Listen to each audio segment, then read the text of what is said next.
Mr. Chairman, and I really appreciate the comments from Senator Risch because for us in Alaska, the roadless rule has been a real challenge for us for decades. Most Alaskans maintain that the roadless rule should never have applied to Alaska. We didn't ask for it. We consistently opposed it. It's never been a good fit for us.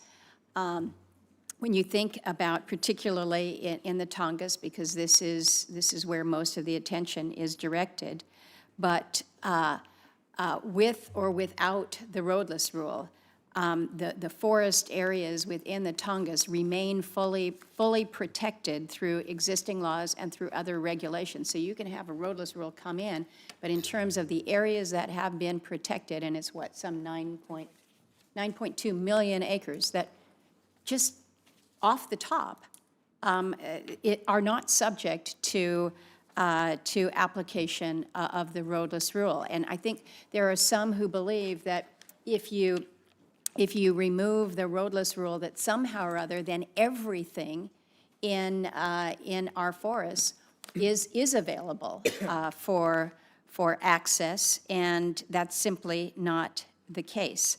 In our situation in the Tongass, the concern has been with an overlay of the roadless rule.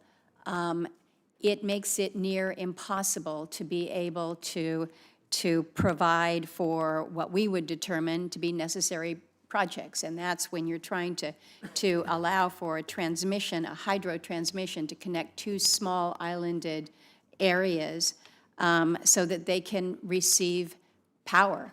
Pretty basic stuff. We're not asking for permission to clear cut an area. We're not asking, it's not about harvesting. It's basically being able to access, for whether it's energy or renewable energy resources. It just makes it more expensive. They say, well, yeah, you can do it, but it's all helicopter logging. You tell me how you're going to put in a transmission line when you're literally taking one tree at a time by helicopter logging. And then to Senator Risch's point, this is something that I think should be left to the individual states. If you want a roadless rule, go for it.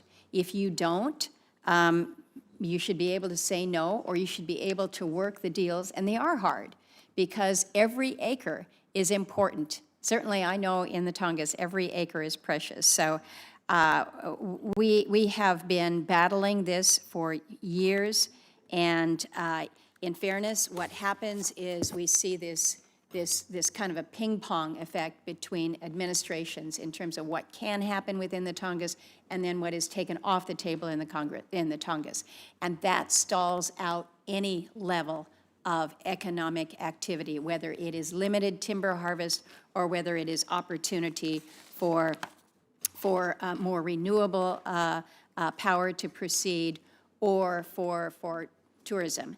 And speaking of renewable power to proceed, and I will be very quick, Mr. Chairman, but I want to thank you and the ranking member for bringing the Flows Act before the committee today. I want to thank Senator King for his help on this partnership. For us in Alaska, it's hydropower in Southeast. This is what makes it happen. But so often our operators face these unnecessary and oftentimes just really ridiculous delays when they're trying to maintain or to upgrade existing facilities. We've got short construction season. We've got project sites that are remote. You can lose a full season with a simple permitting delay. So there's real consequences there. So what we do is we preserve FERC's authority over major project modifications and dam safety, but we provide greater certainty that routine maintenance, the repairs, the replacements, the temporary operational adjustments can move forward without unnecessary delay. And this is helping us really unlock this next generation of water power technologies. So what we have is a licensing pathway that is better suited for these smaller, innovative projects. And I know Senator Cortez Masto has been working on some of these other hydro initiatives. We appreciate that as well. I think this is an area, this is a space where we can continue to do more, whether it's in Alaska or in other parts of the country. And I thank the committee for advancing it out this morning. Mr. Chairman.